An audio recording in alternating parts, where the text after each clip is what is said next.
Hello and welcome back to my channel One Step for Education. In this video we will discuss worksheet number 23 for class 7th. Subject is social science history. ये आपकी आज की history की worksheet है. That is 18 दिसंबर 2020. इधर आपको अपना नाम लिखना है स्टूडेंट, इधर अपनी क्लास टीचर का नाम. Today's topic is Mughal empire, Mughal साम्राज्य. आइए स्टार्ट करते हैं आपकी वर्कशीट. उससे पहले अगर स्टूडेंट आपको वर्कशीट अच्छी लगी तो अगर आपको वीडियो अच्छी लगे तो प्लीज़ वीडियो को एक लाइक कीजिएगा और चैनल को सब्सक्राइब कीजिएगा और आप वीडियो को पूरी देखना ताकि आपको वर्कशीट अच्छे से समझ आ जाए. लास्ट वर्कशीट में हमने पढ़ा था बाबर एम्पायर और आज हम पढ़ेंगे मुग़ल एम्पायर. ये मुग़ल जो है, लास्ट वर्कशीट में हमने बाबर के बारे में पढ़ा था, आज हम पढ़ेंगे हुमायूं के बारे में. आइए स्टार्ट करते हैं आपकी worksheet. I got a chance to visit the Humayun tomb during a school picnic. मुझे चांस मिला था हुमायूं टॉम देखने का स्कूल की पिकनिक के दौरान. जिसे स्कूल वाले घुमाने लेके जाते हैं और हुमायूं टॉम दिल्ली में ही है. Today we collect some more information about Mughal emperor Humayun.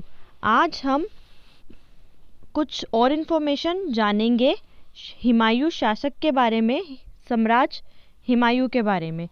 इधर आपको एक एक्टिविटी दी हुई है, find out who did build the Humayun Tom. Humayun Tom किसके द्वारा बनाया गया? तो इसका आंसर होगा मिराक मिर्ज़ा गैयत. इन्होंने हुमायूं टॉम का आर्किटेक्चर बनाया था पूरा.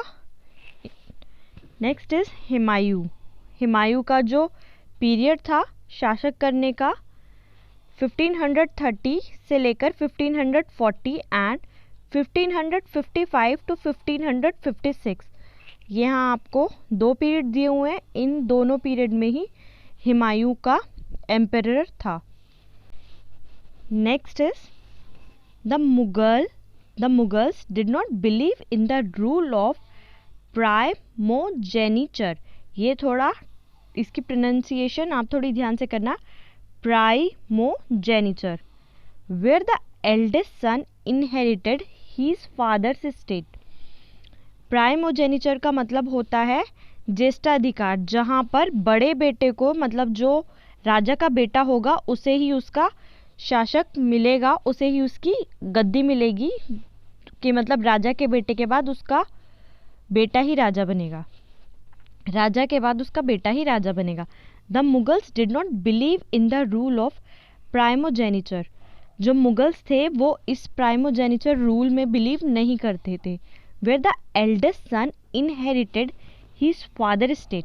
जहाँ जो बड़ा बेटा होता था वही राजा बनता था, अपने पिता के राज्य को इनहेरिटेड करता था, मतलब चलाता था अपने पिता के राजा, अपने पिता के बाद वही राजा बनता था. Instead they follow the Mughal and Timurid custom of कोपासानरी.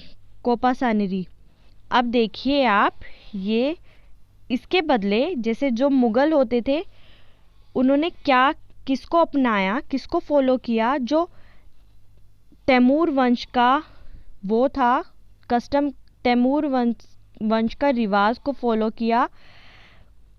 कोपासानरी का मतलब होता है को पार्टनर इनहेरिटेंस. मतलब इसमें क्या होगा, अगर राजा के 3 बेटे हैं तो तीनों को ही इक्वल बांटा जाएगा. और a division of inheritance amongst all the son. मतलब जो भी उन्हें अपने पिता से मिलेगा, जो भी अपने उन्हें पूर्वज से मिलेगा, उसे डिवीजन मतलब बांटा जाएगा अमंग्स द ऑल सन, सारे बेटों के बीच. Humayun divide his inheritance according to the will of his father.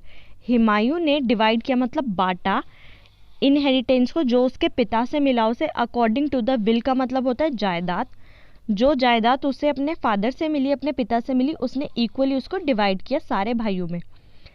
His brothers were each given a province. मतलब उसके जितने भी भाई थे उन सब ने क्या किया, अपने अपने अलग अलग कार्यक्षेत्र ले लिए और उन्हें चलाया, मतलब उनके वो राजा बन गए. आज हम सिर्फ हुमायूं के बारे में पढ़ेंगे. The ambitious of his brother Mirza Kamran weakened Humayun's cause against Afghan competitors. जो हुमायूं के भाई थे मिर्ज़ा कामरान, एम्बिशियस का मतलब होता है महत्वाकांक्षाएं, उन्हें उनसे अपने भाई से महत्वाकांक्षाएं थी, बट उनकी वजह से वो क्या पड़े, कमज़ोर पड़े. किसके अगेंस्ट? अफ़गान कंपिटिटर्स, जो उनके कंपिटिटर्स थे जिनसे उनका युद्ध हुआ होगा, उस फाइट में वो कमज़ोर पड़ गए, वीकेंड पड़ गए. नेक्स्ट, शेर खान डिफीटेड हुमायूं एट चौसा. शेर खान ने हुमायूं को हराया चौसा में 1539 में. एंड कन्नौज में हराया, कन्नौज में भी उन्होंने डिफीट किया उसे 1540 में. तो जो हुमायूं थे वो शेर खान से 2 बार हारे हुए थे, एक बार चौसा में, दूसरी बार कन्नौज में. Forcing him to flee to Iran, और उन्हें फोर्स किया गया, फ्ली मीन्स भागना, वो कहाँ चले गए उसके बाद? ईरान चले गए. In Iran Humayun received help from Safavid shah. Iran में, इधर शेर खान से हारने के बाद वो ईरान चले गए, ईरान में उन्हें हेल्प मिली, किससे? साफिद शाह से. ही रिकैप्चर्ड दिल्ली. साफिद शाह से उन्हें हेल्प मिली तो उन्होंने दोबारा दिल्ली पर कब्जा किया. कब किया? 1555 में. जो आपको यहाँ पे टाइम पीरियड दिया हुआ था, इतने टाइम पीरियड में भी वो एक शासक थे और उसके बाद ईरान चले गए थे. उसके बाद 1555 में उन्होंने दोबारा दिल्ली को रिकैप्चर किया. दिल्ली इन 1555 but died the next year, और उसके अगले ही वर्ष उनका देहांत हो गया. After an accident in this building. उसी बिल्डिंग में, मतलब जिसमें वो रहते थे, उसी में कोई एक्सीडेंट हुआ और उनकी मृत्यु हो गई. उसके बाद आपको अफ़गान रूलर शेरशाह सूरी के बारे में कुछ पॉइंट्स दिए हुए हैं. अफ़गान रूलर थे, मतलब अफ़गानी शासक थे Sher Shah Suri. The original name of Sher Shah Suri was Farid. Original name, उनका असली नेम क्या था? असली नाम क्या था? Farid. And his father was a small jagirdar of Jaunpur. और उनके पिता क्या थे? छोटे से जागीरदार, मतलब दास थे जौनपुर में. His patron named him शेर Khan when he killed a lion. उनके संरक्षक की थे कोई जो उनके साथ रहते थे. संरक्षक मतलब जो हमारे रक्षक में हमारे साथ रहते हैं. उन्होंने उनका नाम शेर खान रखा जब उन्होंने एक लायन को मारा, एक शेर को उन्होंने मारा, एक शेर की हत्या की. उसके बाद उनका नाम क्या पड़ गया? शेर Khan. Sher Shah paid a lot of attention in expanding the empire, promoting commerce and improving the communication system. Sher Shah ने बहुत ध्यान दिया किस पर? एक्सपेंडिंग द एम्पायर, मतलब अपने एम्पायर को किस तरीके से बढ़ा सकते हैं. जो उनके एरिया की, मतलब कॉमर्स थी, उनकी जो वेल्थ थी, उसको किस तरीके से अच्छा कर सकते हैं, इम्प्रोवाइंग कर सकते हैं. और कम्युनिकेशन सिस्टम को भी उन्होंने इम्प्रूव किया.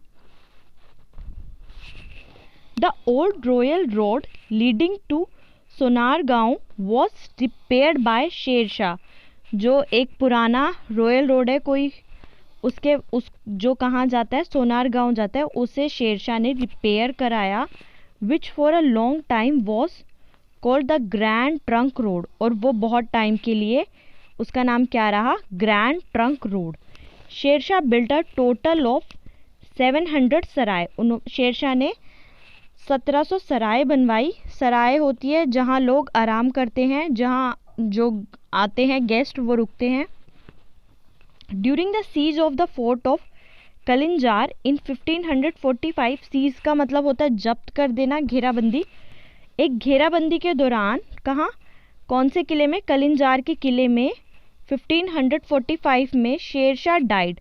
शेरशाह की मृत्यु हो गई due to the accidentally cannon blasting. एक एक्सीडेंट में शेरशाह की मृत्यु हो गई. मतलब कैनन मीन्स होता है तोप फट गई और उनकी मृत्यु हो गई. वो किसी, मतलब सीज मतलब क्या होता है? जब्त करना. किसी फोर्ट को वो जब्त कर रहे थे और वहाँ एक्सीडेंटली किसी कैनन से उनकी मृत्यु हो गई, कैनन ब्लास्टिंग से।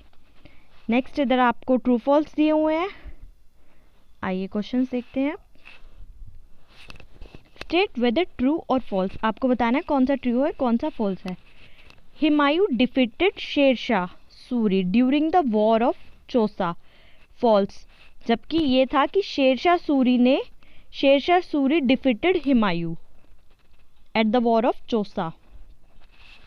Next is Humayun was died during the siege of the fort of Kalinjar, false, Sher Shah Suri was died, इसका ट्रू क्या होगा, Sher Shah Suri was died during the siege of the fort of the Kalinjar, क्योंकि जो हुमायूं थे वो तो अपने फोर्ट में मरे थे, यहाँ देखिए जो भी हमने पढ़ा था एक एक्सीडेंट में, ये देखिए died the next year after the accident in this building, जिस बिल्डिंग में वो रहते थे वो उस बिल्डिंग में मरे थे। और शेरशाह सूरी कहाँ मरे थे, कलिंजार के फोर्ट में।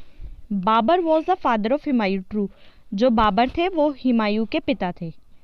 उसके बाद स्टूडेंट आपको यहाँ एक एक्टिविटी दी हुई है, which tradition did the Mughals use for succession, कौन सा तरीका मुगल्स यूज करते थे अपने राज्य को आगे बढ़ाने के लिए, सक्सेशन के लिए। Which tradition is followed for choosing succession in politics today, और कौन सा तरीका आज की जो पॉलिटिक्स है उसमें यूज़ किया जाता है मतलब अपने राज्य को आगे बढ़ाने में। तो मैंने यहाँ बहुत शॉर्ट में आंसर लिखा है इसका, तो आप देखिए Mughals use to hereditary government tradition, जो मुगल्स थे वो कौन सी गवर्नमेंट यूज़ करते थे, हेरिडेटरी, मतलब कि जो पिता का होगा वो उसके बच्चों को मिलेगा, ये वाला ट्रेडिशन यूज़ करते थे फॉर द सक्सेशन।